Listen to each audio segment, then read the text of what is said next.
نشر نوبتی برنامه اطلاعاتی پیغام منظور شماست. السلام علیکم. در استودیو با شما مهندس ملایوه و اسماعیل جان خلوف میباشیم.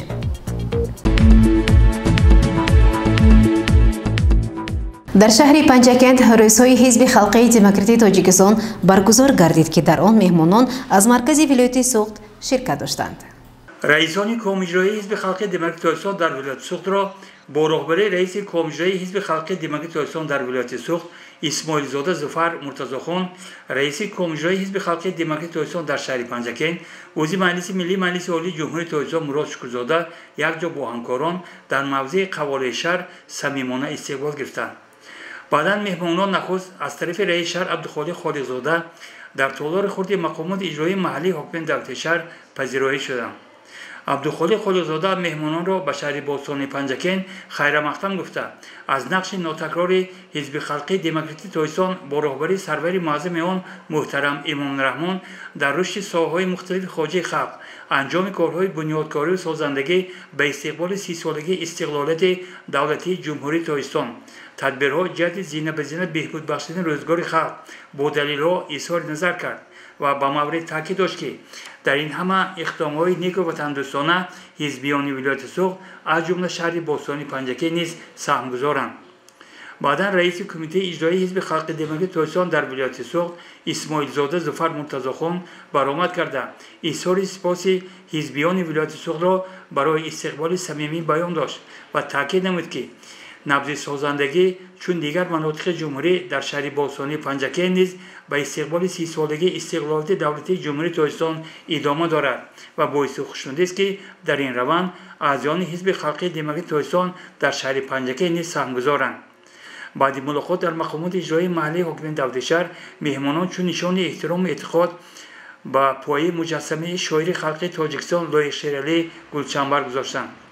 با مهمانان بازدید از آثارخوانی جمهوریوی تاریخی کشورشناسی به نام استاد ابو عبدالله رودکی و یادگاری‌های پنجکند کهنه نیز تأثیرات کلان باقی گذاشت. شام خودی همه روز مهمانان از یادگاری سراسب، آثارخوان و دیگر جاهای تماشاباب این موضع دیدن نموده تأثیرات کلان گرفتند. با همین روز اول بازدید رئیسان کمیته اجرایی حزب خلقی دموکراتی تاجیکستان در ولایت سوخت در شهر باستانی پنجکند انجام یافت.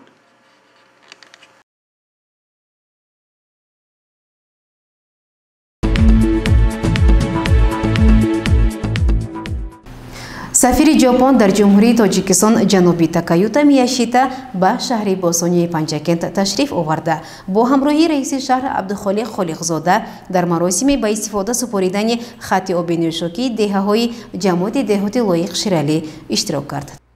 با مقصد شناسایی جهت عملی سازی تطبیق لایحه بهداشت خطهای آب نوشاکی در شهر پنجکند و دیگر مسئله های مبرم همکاری های متقابلا سودمند، سفیر فوق‌العاده و مختار ژاپن در جمهوری تاجیکستان جناب تاکایوتا میاشیتا به شهر پنجکند تشریف آورد. در درآمدگاه جماعت دهاتی با نام استاد لایق شیرعلی، سفیر فوق‌العاده و مختار ژاپن در جمهوری تاجیکستان جناب تاکایوتا میاشیتا و هیئت همراهانشان را رئیس شهر پنجکند خالقزاده عبدالخالق و دیگر شخصان رسمی با یک فرح و شادمانی و تعامل خیلی زیبای مهمان نوازی تاجیکانه استقبال گرفتند. سفیر ژاپن از چنین استقبال و پذیرایی مردم شهر باستانی پنجکند عرض سپاس نمود.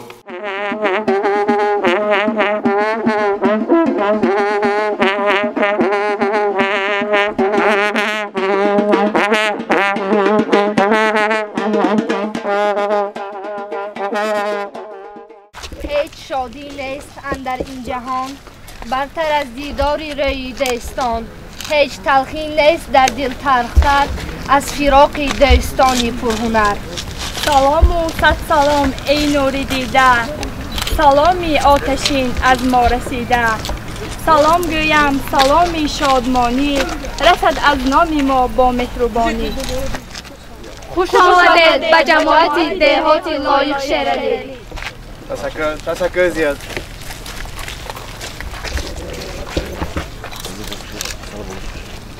نام نمک اصل. Yeah. Honey, yes, yes.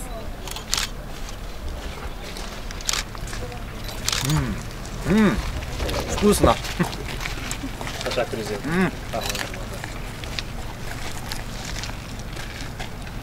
Tamam. Teşekkür ziyad. Ben Xolixzodasan Hacı Şərif شما به شهر بوستانی پنجکین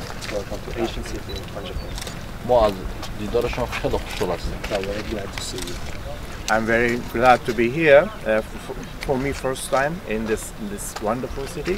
I hope to have a wonderful ceremony today. تشکر زیاد. من این باری اول است که من شهر شما تشریف میآورم و باری اول است که در مراسم اسپورتی اشتراک میکنم و امیدوارم که همش خوش بگذرد. Thank you so much. Please. مورد ذکر است که در دایره همکاری‌های جمهوری تاجیکستان با کشور ژاپن از طرف سفارت ژاپن در جمهوری تاجیکستان در دایره لایحه بهداشت حالت خطهای آبی نوشابه در یک قطار دیهه‌های شهر پنجکین کارهای مشخصی انجام داده شدند.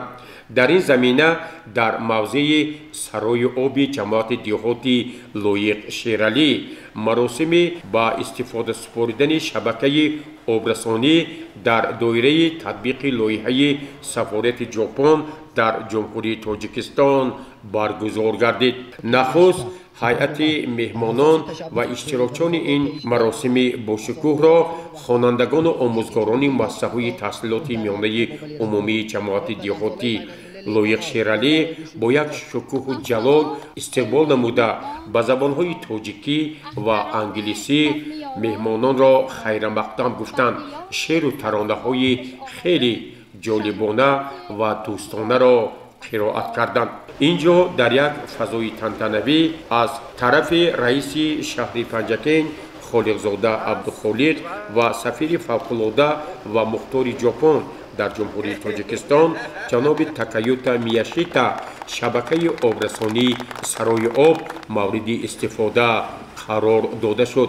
یادآور می‌شویم که این شبکه با اقدام کارخانه واحد دولتی سرای آب از مسافه 4 کیلومتر با قبرهای پلاستیکی و تکنولوژی معاصر وصل گردیده آن برای با آب تازه آشامیدنی برای دیهه‌های بهار 1 و بهار 2 پیشنهاد شده است. مسئولین اظهار داشتند که این شبکه برای تامین تقریباً 600 خانگی یعنی 4000 اهالی این دیهه‌ها پیش بینی شده. آنها می توانند من بعد این مشکلات خویش را پسی سر نمایند. در اینجا با مناسبت با استفاده سپاریدن شبکه آب نوشابه جمع آمدی باشکوه برگزار گردید که ضمن آن رئیس شهر پنجکین عبدالخالق خالقزاده و سفیر فوق‌العاده و مختار ژاپن در جمهوری تاجیکستان جناب تاکایوتا میاشیتا با سخن برآمده پیرامون همکاری‌های حکومت جمهوری تاجیکستان با حکومت ژاپن اندیشه و ملاحظات خویش را بیان نموده تطبیق این لایحه ها را یکی از دستاوردهای بزرگ در این زمینه ارزیابی کردند. سپس سفیر فوق‌العاده و مختار ژاپن در جمهوری تاجیکستان جناب تاکایوتا میاشیتا با همراهی رئیس شهر عبدالخالق خالقزاده همچون رمز احترام با پایه پیکره استاد شعر معاصر تاجیک شاعر خلقی تاجیکستان روانشاد لایق شیرالی گلچنبرها گذاشته خاطره او را در این ایام 80 سالگیش گرامی داشتند. سفیر ژاپن با یکی از یادگاری‌های قدیمی شهر باستانی پنجکین مقبره خواجه محمدی بشاران نیز شناس گردید. اینجا به او مسئولین اطلاع دادند که واقعاً این مقبره از روی طرح معماری و بنیاد در آسیای مرکزی خیلی نادر می باشد و دوام قریب بیشتر از 1000 سال آن حفظ و نگهداری می شود.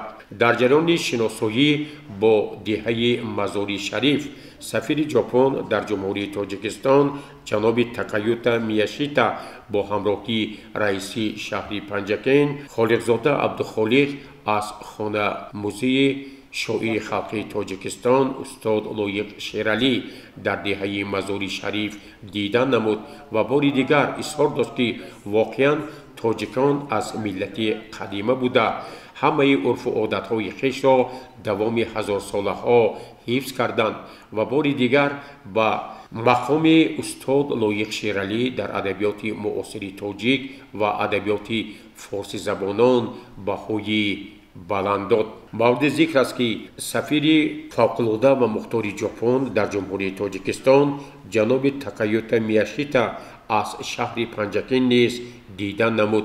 نخست او با مدرک‌ها و نگاره‌های استادخانه جمهوری تاریخ و کشورشناسی به نام استاد ابو عبدالله رودکی شناس گردیده بار دیگر با تاریخ قدیمه خلق تاجیک در مسیر تمدن عمومی بشری بهای بلند داد. برای سفیر ژاپن تماشای شهرک قدیمه سرس و انشاءاتی که در عرفه 5500 سالگی این شهرک قدیمه بنیاد شده بود خیلی پسند افتاد.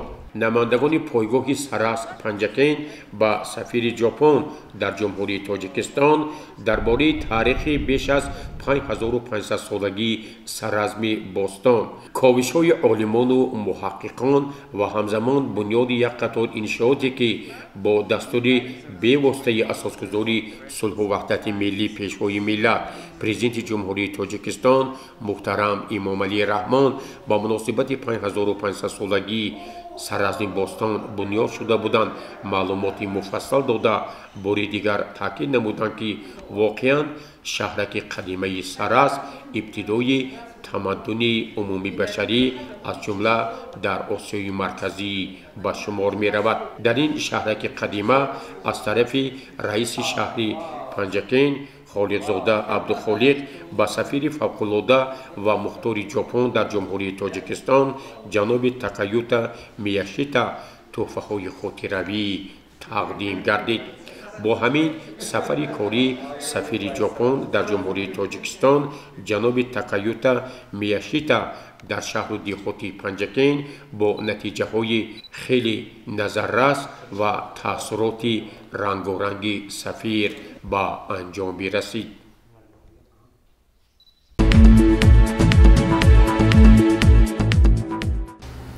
بینندگان گرامی برنامه را ادامه می‌دهیم. رادیوی صدای پنجکن در شهر و دهاتمان تا رفت بیشتر محبوبیت پیدا می‌نماید.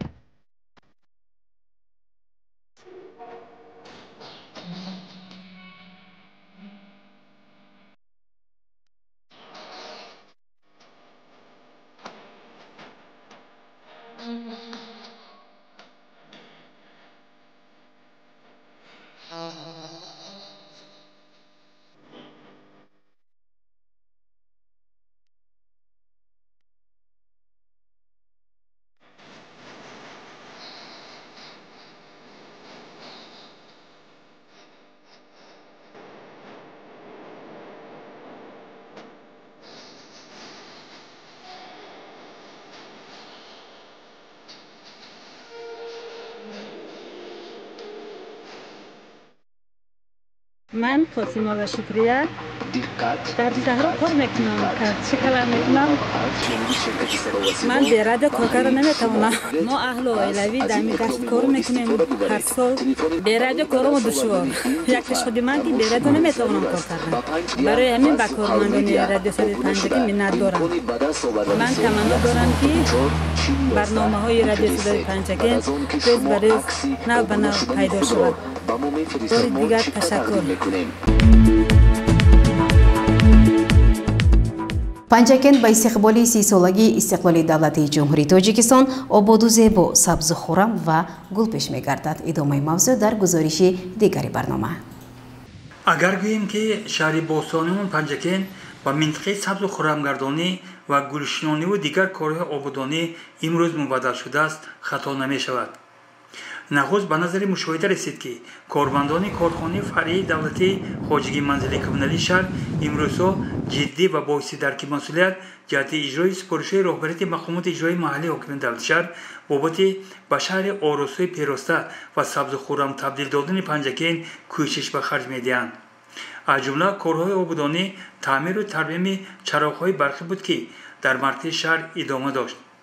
дар кӯчаи Лоиқ Шералӣ бошад шинондани гулҳои мавсимӣ давом мекарду дар ин самт бодувон саҳмгузор буданд. ман Шоҳниёз Варафа, коргари ПЧКП шаҳри Панҷакен он иқдоми пешгирифтаи пешвои муаззами миллатро тарафдорӣ намуда барои саҳм гузоштан ба ободии шаҳрамон камари ҳиммат баста мехоҳем ки шаҳрамон ободи зебо гардад. бо ин гулҳои ҳамеша баҳори хушрӯй мо мехоҳем шаҳрамон хушрӯйтар шавад. эҳтиромона аз шаҳрвандони шаҳри Панҷакен хоҳиш менамоям ки ин гулҳоро накананд, поймол накунанд, то тавонанд об резанд, нигоҳубин кунанд. чунки шаҳри мо хонаи мост. бояд ки ин ҳама шаҳрванди шаҳри Панҷакен бояд саҳми худашро барои ободию зебо гардондани шаҳри худ бояд ки саҳмашро гузорад. истгоҳи шаҳри Панҷакенро аз назар мегузаронем ва аксари онҳоро имрӯз шинохтан душвор аст. дар назди аксар истгоҳҳо бошад корҳои обудонӣ идома доштанду дар қисми дигар ин иқдом ба охир расида нишастгоҳҳо ҳусну таровати дилхоҳ дошта ба Панҷакен ҳусни дигар зам менамуданд. маъракаи гулшинонӣ дар назди бинои коллеҷи омӯзгорӣ низ хуб ҷараён дошт. аз суҳбат бо бонувони гулпарвар дарёфтем ки инҷо баробари тоҷикон ҳамчунин намояндаҳои миллатҳои дигар низ машғули меҳнатанд. biz bana ko'chada ishlaymiz, mana jilkamnatda ishlaymiz, mana gullarni ekamiz, mardimdan iltimos qilamiz shahar Panjakendanki shahrimiz obod va chiroyli bo'lishi uchun gullarni uzishmasin, o'g'irlashmasin, qarasin. Biz bilan bu obod bo'lmaydi, xalq bilan obod bo'ladi bular. 30 yillik istiqloliyatga shahrimiz obod va chiroyli ko'rkam bo'lishi uchun biz hamisha gullarni ekib chiroyli qilamiz, shahrimizni obod qilamiz. Shahrimiz bizning uyimiz. obod qilsak, hamisha chiroyli qilsak, kelgan mardum, kelgan mehmonlar hamisha havas qilsin bizning shahrimizni. маъракаи ободонӣ истгоҳҳо, гулшинонӣ ва дигар корҳои зебу тароватбахшидани Панҷакен зери назорати масъулони корхонаи фаръии давлатии хоҷагии манзилии коммуналӣ қарор дошт ва мусобиҳаи мо дар ин бобат далил аст ба ин фикр. ман Бобеков Аҳлишер, ҷонишини директори корхонаи давлатии фаръии хоҷагии манзилии коммуналии шаҳри Панҷакен, имрӯз бо супориши раиси шаҳри Панҷакен муҳтарам Холизода Абдухолиқ барои таҷлили намудани ҷашни 30-солагии сурати давлатии ҷумҳурии Тоҷикистон барои ободонию хуррамгардонӣ ва чароғонгардонии шаҳрамон бо тибқи нақши чорабинии корхона бо маъмурияти корхона тасмим гирифтем миқдори зиёди корҳоро анҷом диҳем. аз ҷумла рангубор намудани истгоҳҳои шаҳри Панҷакен ки дар айни ҳол 6 адади онро ба пуррагӣ обод кардем ва боқимондаи онро то ҷашни 30-солагии сурати давлатии Ҷумҳуристон идома хоҳем дод, буд хоҳем кард. оид ба гулгашту гулхонаҳои шаҳре ки мавҷуд аст, имрӯз дар тамоми гулхонаҳо ва гулгаштҳои шаҳр пурра бо гулҳои мавсимӣ обод кунондем. лампаҳое ки шаҳрро чароғон мекунад, рангубори столба, пояҳои чароғак рангубор карда истодаем. мақсад ҳамин аст ки бо як шукру шаҳомате ки барои таҷлили 30-солагӣ омодагӣ дидем, бояд дар сатҳи зарурӣ ки шаҳри Панҷакен яке аз шаҳрҳои сайёҳӣ мебошад, яке аз роҳҳои байналмилалӣ ҷойгир аст, дар шоҳраҳои байналмилалӣ ҷойгир аст. барои 30-солагӣ омода истодем. аз шаҳрвандони муҳтарам хоҳиш менамоем ки нисбати ҳамин ободию ободиное ки шуда истодааст, гулгаштҳо, хиёбонҳои шаҳр, кӯча, маҳалла беаҳамиятӣ зоҳир накунанд. бисёр шаҳрвандони хориҷӣ ба шаҳри Панҷакен сафар мекунанд, гузар мекунанд ва шаҳри бостонии Панҷакен аз ҷумла Сараз 5500 солагӣ. боварӣ дорам ки шаҳрвандони шаҳри бостонии Панҷакен 30-солагии сурати давлатии ҷумҳурии Тоҷикистонро сазовор ҷашн мегиранд ва мо низ дар қатори онҳо саҳм хоҳем гузошт. шаҳри мо хонаи мо. он рӯз ин ибора борҳо аз тарафи мусоҳибони мо таъкид шуд. кош ин суханон аз сухан ба амал гузаранду ҳар як шаҳрванд бо ҳисси дарки масъулият эҳсос намояд ки ҳамин ободкориҳо созандагиҳо гулшинониҳо ва сабзухӯрамгардониҳо танҳо ба манфаати худи мост ба хотири муаррифии Панҷакен чун шаҳри ори орёни Панҷакен. идомаи барномаи иттилоотии пайғом. дар толори кӯхи фарҳанг бо ташаббуси кумитаи андози назди ҳукумати ҷумҳурии Тоҷикистон озмуни андоз аз нигоҳи наврасон байни хонандагони муассисаҳои таҳсилоти миёнаи умумии шаҳру деҳот гузаронида шуд. бо фармоиши раиси кумитаи андози назди ҳукумати ҷумҳурии Тоҷикистон дар қаламрави кишвар озмуни ҷумҳуриявӣ маданияти андозсупорӣ баҳои бо фарҳангии ҷомеа бароҳ монда шудааст. ин тадбир ба муносибати ҷашни 30-солагии истиқлолияти давлатии ҷумҳурии Тоҷикистон бо мақсади ташвиқу тарғиби муқаррароти қонунгузории андоз, баландбардоштани маърифати ҳуқуқи насли наврас, донишҷӯён, шаҳрвандону соҳибкорон гузаронида шуда истодааст. сарпарасти озмун кумитаи андози назди ҳукумати ҷумҳурии Тоҷикистон ва корхонаи воҳиди давлатии редаксияи рӯзномаи боҷу хироҷ мебошанд. дар озмун хонандагони муассисаҳои таҳсилоти миёнаи умумӣ, донишҷӯёни таҳсилоти ибтидоӣ, миёна ва олии касбӣ, шаҳрвандон, соҳибкорон иштирок менамоянд. он дар 3 давр гузаронида мешавад: дар шаҳру ноҳияҳо, маркази вилоятҳо ва ҷумҳурӣ. озмун аз рӯи номинатсияи зерин расми беҳтарин зери унвони андоз аз нигоҳи наврасон барои хонандагони муассисаҳои таҳсилоти миёнаи умумӣ, беҳтарин донандаи кодекси андози ҷумҳурии Тоҷикистон барои донишҷӯёни таҳсилоти ибтидоӣ, миёна ва олии касбӣ, шаҳрвандон ва соҳибкорон гузаронида мешавад. طبق نظامنامه озмун با ابتکار ناظرات انداز شهر پنجکن در طولار کاخ فرهنگ озмуни انداز از نگاه نورسان بین خوانندگان مؤسسه تحصیلات میانه عمومی شهر و دهات پنجکن برپا شد. در آن رسامان نورس فعالانه شرکت ورزیدند. در برابر نمایش هنر و صنعت تصویری مهارت افاده نظر خود را عاید به ماهیت انداز توسط تصویر و نگاره‌ها نشان دادند. من در رسم خود پیرمرد را تصویر کردم که انداز خانه خود را می‌سپارد. من می‌خواهم از طرف مردمان تاجیکی سری وقت انداز خود را سپارند. مقصد کشیدن رسم من انداز این سرچشمه اساسی غنی‌گردانی بودجه دولتی جمهوری تاجیکستان میباشد. چطوری که می‌بینید در اینجا همین درخت بزرگی که کشیدم من این به شاخه ها تقسیم می شود.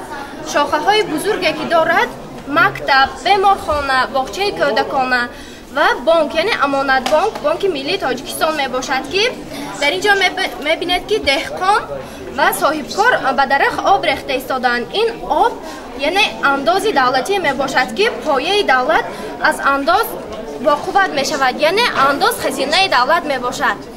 ما حتما انداز رو از ماشین، از خانه، از کارخانه، از چربا، از زمین حتما باید سپاریم.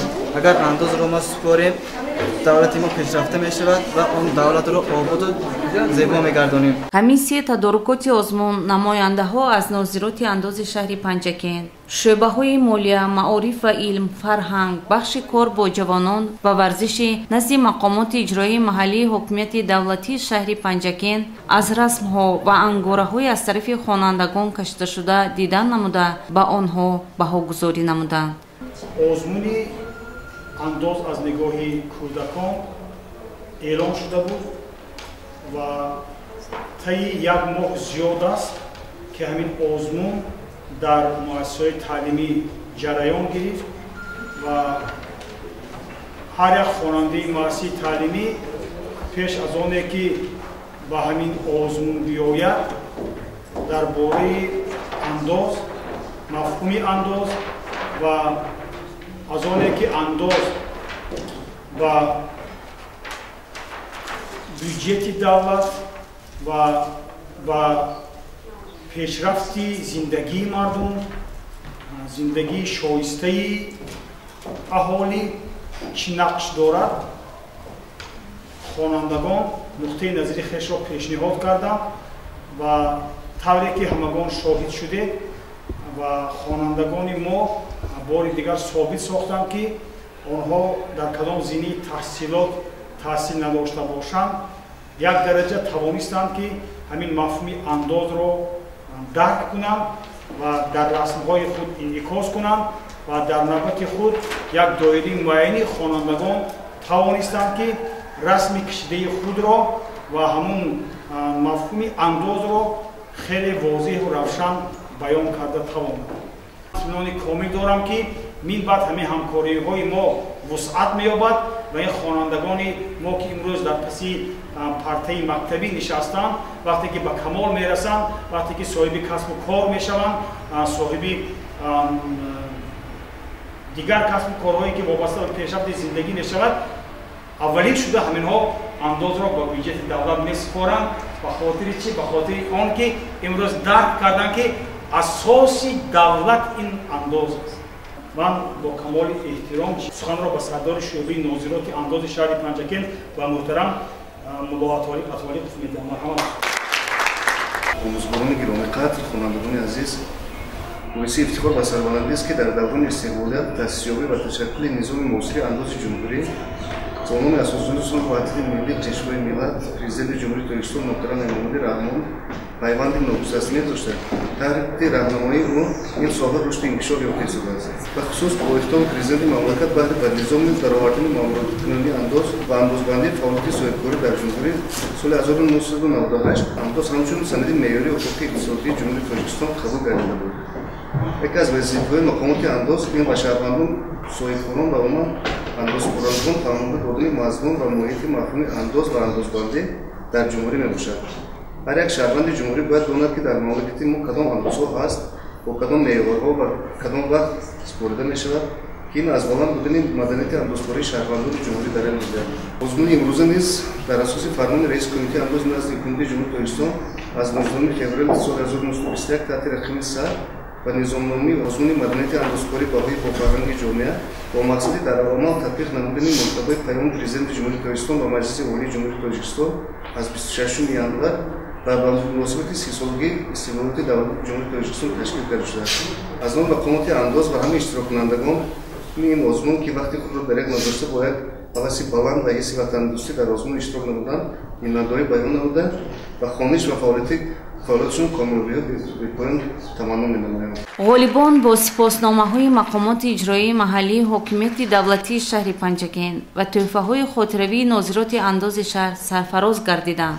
ман Камолиддинзода Маниҷа, хонандаи синфи 11 ки муассисаи таҳсилоти миёнаи умумии рақами 31 ба озмуни андоз аз нигоҳи педагог иштирок кардам ва шодам ки ҷои аввалро ишғол кардам ва миннатдории худро ба ташкилкунандагони ин озмун мерасонам. барпо шудани озмун аз нигоҳи наврасон хонандагонро дар роҳияи масъулиятшиносӣ, баландбардоштани маърифати ҳуқуқӣ тарбия намуда мусоидат мекунад, то онҳо аз моҳияти андоз ва андозсупорӣ, зарурати пардохт намудани андозҳо ва буҷет, аҳамияти он дар ҳаёт, рушди ҷомеа ва иқтисодиёти мамлакат огоҳ гарданд. гузориши Фирӯза Одилзода ва Негмуҳаммад Мирҷонов аз озмуни андоз аз нигоҳи наврасон.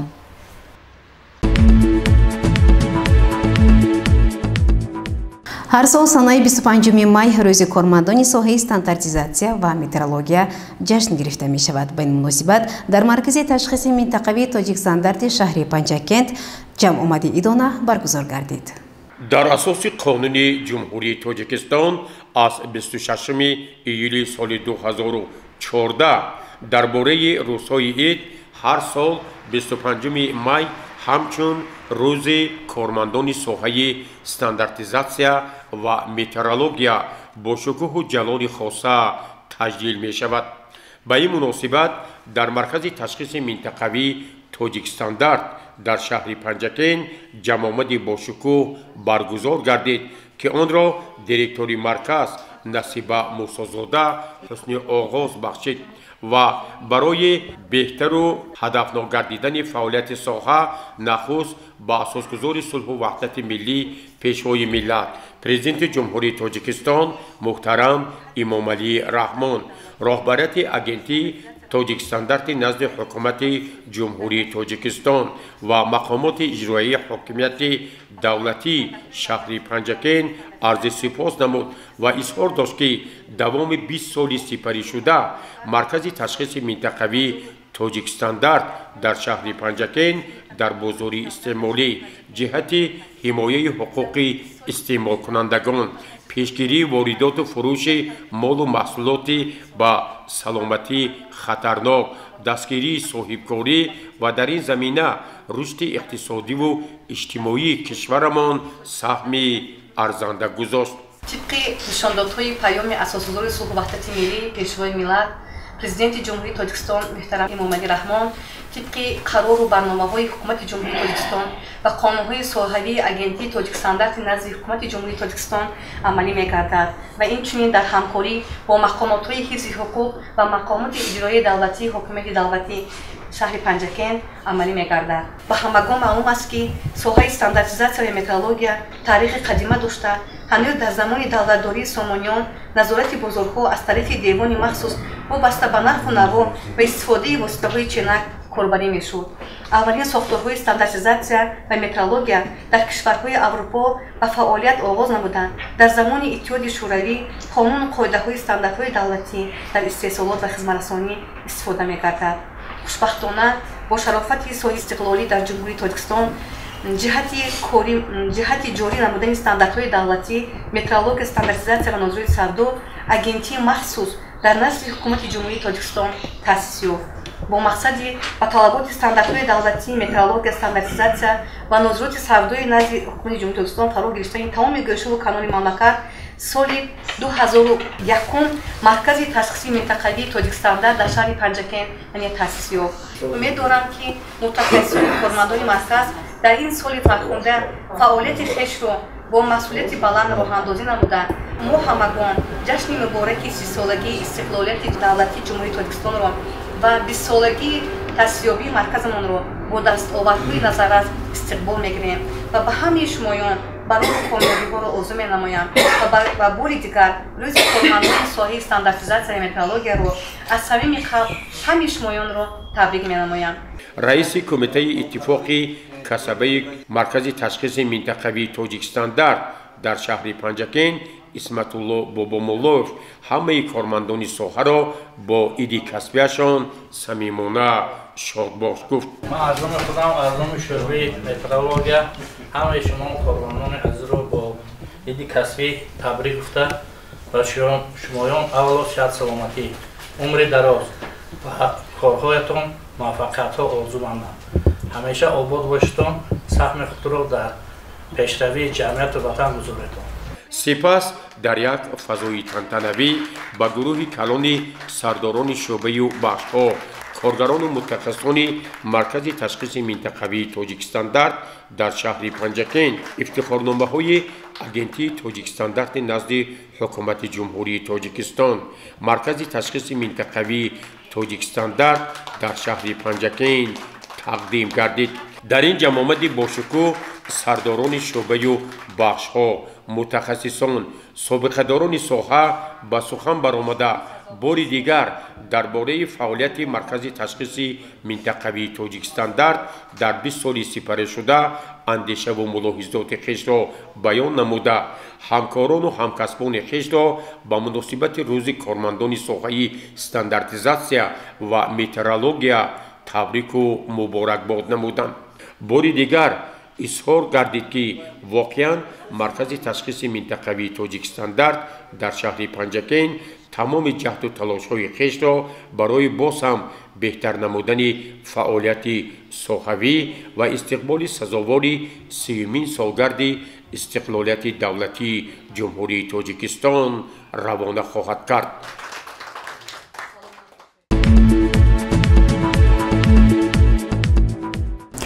дар донишгоҳи омӯзгории тоҷикистон дар шаҳри Панҷакент таълими салоҳиятнок ба роҳ мондаву он натиҷаи хуб дода истодааст. ба гузориши хабарнигорони мо аз дарси намунавии омӯзгории ҷавон Амриддинзода Меҳрубон бо ин усул таваҷҷӯҳ намоед. дар соли таҳсили 2016-2017 низоми нави таълими салоҳиятнок ҷорӣ гардида буд. бо ин усул гузарондани дарсҳо мусоидат мекунад то хонандагону донишҷӯён дар муддати кӯтоҳ аз миқдори зиёди ахбор баҳраманд гарданд. алоқаманд ба 20 солаи омӯзиш ва рушди фанҳои табиатшиносӣ дақиқ ва риёзӣ дар соҳаи илму маориф ва низоми таълими салоҳиятнокӣ омӯзгори ҷавони кафедраи математика информатикаи донишкадаи омӯзгории тоҷикистон дар шаҳри Панҷакен Амридинзода Меҳрубон бо донишҷӯёни соли аввали ихтисоси таҳсилоти ибтидоӣ дар мавзӯи касрҳои оддӣ ва хосиятҳои он дарси ҷолиб гузаронид. омӯзгор дарсро бо истифода аз аёниятҳо шифоҳӣ ва алоқаманд ба ҳаёт фаҳмонид. касри оддӣ гуфта адади намуди а тақсими б-ро меноманд ки дар ин ҷо а сурат, б махраҷ ва аз хати каср иборат аст. дар касри 44 тақсими с адади 44 сурат, адади с махраҷ ҳастанд. хати касрро бо аломати тақсим эваз кардан мумкин аст. яъне касри а тақсими б-ро ҳамчун тақсим навистан, яъне а тақсими б навистан мумкин аст. донишҷӯён дар ҷараёни дарс мавзӯи навро бозгӯ карда ба саволҳои муаллима пиромони каср ва намудҳои он ҷавоб гуфтанд.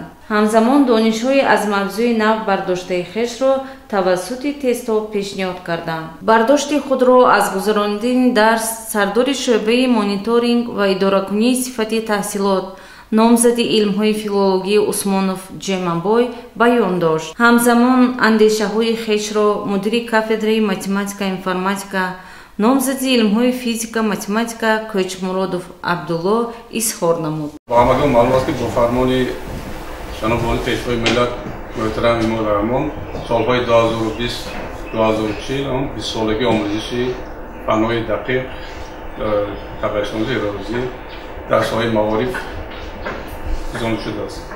аз ин лиҳоз имрӯз муаллима Амридинзода Меҳрубон дарсе ки ташкил карданд дарси салоҳиятнок дар соҳаи фанни математика ин хеле ҷолиб диққат буд. ҳама донишҷӯён ҳамашон фаъол буданд, худи муаллима дарса ташкил гузарондааст. ҳамин хоҳиш мекунем як дарс не ҳамаи дарсҳошон бояд ҳаминҷо ташкил гузаронанд. оянда донишҷӯён аз ин усули фаъоли таълим дар муассисаҳои таҳсилоти миёнаи умумӣ кор мегиранд ва гузарондани дарсҳоро бо ин тарз муфид мешуморанд. ман Раҷабов Беҳрӯз донишҷӯи курси якумин таҳсилоти ибтидоӣ мебошам. мо мехоҳем ки дарси салоҳиятнокӣ ҳамин гуна баргузор гардидан гирад ва миннатдории худамонро баён кардани ҳастем. ман Ализова Камила донишҷӯи курси якуми ихтисоси таҳсилоти ибтидоӣ мебошам. барои таҳсил аз шаҳри Гулистон ба ин ҷо омадам. имрӯза дарси муаллима Амридинзода Меҳрубон дарси таълими салоҳиятнокӣ буд, ки барои ман хеле писанд омад ва ман мехоҳам ки ин раванди таълим давом ёбад ва миннатдории хешро ба раёсати донишкадаи омӯзгории Тоҷикистон дар шаҳри Панҷакен мерасонам. омӯзгор Амридинзода Меҳрубон изҳор дошт ки дар партави сиёсати маорифпарваронаи асосгузори сулҳу ваҳдат пешвои миллат президенти ҷумҳурии Тоҷикистон Имомалӣ Раҳмон фаъолияти хешро самаранок хоҳад намуд. дар партави сиёсати хиратмандона ва маорифатпарваронаи асосгузори сулҳу ваҳдати миллӣ пешвои миллат президенти ҷумҳурии Тоҷикистон муҳтарам Имомалии Раҳмон ки солҳои 2020-2040 ҳамчун 20 солаи омӯзиш ва рушди фанҳои табиатшиносӣ дақиқ ва риёзӣ дар соҳаи илму маориф эълон намуданд. ман ҳамчун як ҷавон сиёсати хиратмандонаи ин марди бузургро ҳамаҷониба дастгирӣ карда мехоҳам саҳми худро барои пешрафти фанҳои дақиқ бирасонам. ман дарси худро бо таълими салоҳиятнок оид ба мавзӯи касрҳои оддӣ ва хосиятҳои онҳо гузаронидам. ман фикр мекунам ки чунин усул ба талаботи замон ҷавобгӯ аст. дар охир миннатдории худро ба асосгузори сулҳу ваҳдати миллӣ пешвои миллат президенти ҷумҳурии Тоҷикистон муҳтарам Имомалии Раҳмон ва ректори донишкадаи омӯзгории Тоҷикистон дар шаҳри Панҷакен мерасонам. ба роҳ мондани таълими салоҳиятнок барои донишҷӯён хеле судманд буда ва баландбардоштани дониш, малака ва маҳорати онҳо мусоидат мекунад. гузориши Фирӯза Одилзода Нек-Муҳаммад Мирҷонов аз донишкадаи омӯзгории Тоҷикистон дар шаҳри Панҷакент.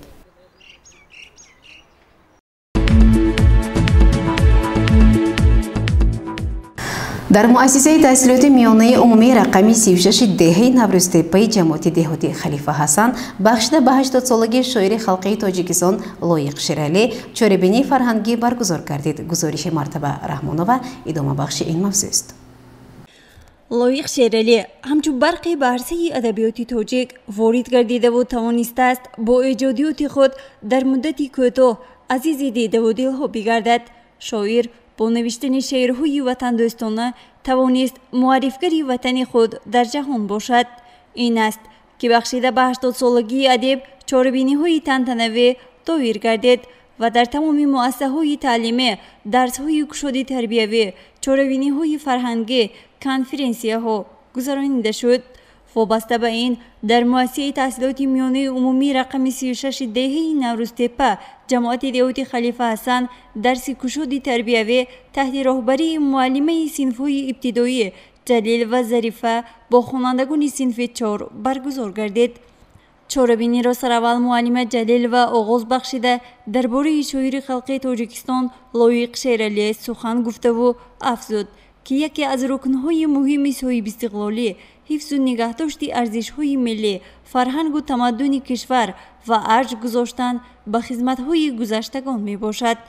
бо сиёсати хирадмандонаи сарвари давлат, асосгузори сулҳу ваҳдати миллӣ, пешвои миллат, президенти ҷумҳурии Тоҷикистон муҳтарам Эмомалӣ Раҳмон баҳри такмили пояҳои шеъру илму адабиёт ки як рукни муҳими ҷомеаи имрӯза мебошад, баргузории чорабиниву озмунҳои сатҳи ҷумҳуриявӣ аз ҷумла фурӯғи субҳи доноӣ китоб аст. Тоҷикистон ватани азизи ман ва ғайра далели дар замири инсонҳо бедор намудани шеърдӯстиву шеърхонӣ, баланд бардоштани завқу тафаккури худшиносиву хештаншиносии миллӣ мебошад. инчунин дар ҷамъомади фарҳангӣ ки таҳти унвони ёди аз Лоиқ буд, хонандагони синфи 4 б бо тайёрии ҳамаҷониба дар васфи устод Лоиқ суханҳо гуфта аз ашъори безаволи ӯ шеърҳо қироат намуданд. ҳамзамон баҳри болида хотирии ҳозирин аз ҷониби хонандагон суруд сароидаву рақси зебое иҷро гардид. дар охир муовини директор оид ба таълим Сайфиддинова Холида сухан гуфтаву баҳри баргузории чунин як чорабинии тарбиявӣ ба муаллима Ҷалилова аз номи маъмурияти мактаб изҳори сипос баён намуд. малакаи эҷодкоре ин ҳама сир асрори муаллимро сарашон ба осмон мебардорад. мана имрӯз яке аз муаллимони пешсафи мо Ҷалилова дарси тарбиявӣ бахшида ба шоири ширинкалом Лоиқ Шералӣ гузаронида истодааст. ҳар соати дарси муаллима Ҷалилова Зарифа пурмазмун ва аёнатҳои аёнӣ хеле хуш мегузарад. ман аз номи худам ва аз номи муассисаи таҳсилоти миёнаи умумии 36 деҳаи Наврӯзтепа ба муаллимаи Ҷалилова ташаккур мегӯям ки ин муаллима хеле чӣ гӯям эҷодкор ҳастанд. муаллимаи эҷодкор бо маҳорат даст медиҳад. воқеан бояд ёдовар шуд ки дар таърихи давлатдории навини тоҷикон дар қатори чандин абармардоне чун Садриддин Айнӣ, Бобоҷон Ғафуров, Камол Насруллову Мирзо Турсунзода номи Лоиқ Шералӣ низ чун муаррифгари асили фарҳанг ва маънавиёти тоҷик бо хати зарин сабт ёфтааст.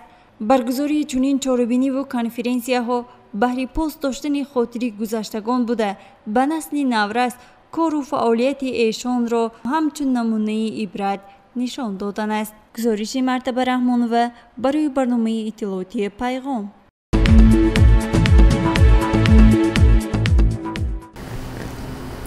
бинандагони гиромӣ, дар ҳамҷа барномаи иттилоотии Пайғом ба поён мерасад. барои ҳар яки шумо таҳниятҳои некномиро хоҳонем. то барномаи дигар шоди пирӯз бошед. хайр.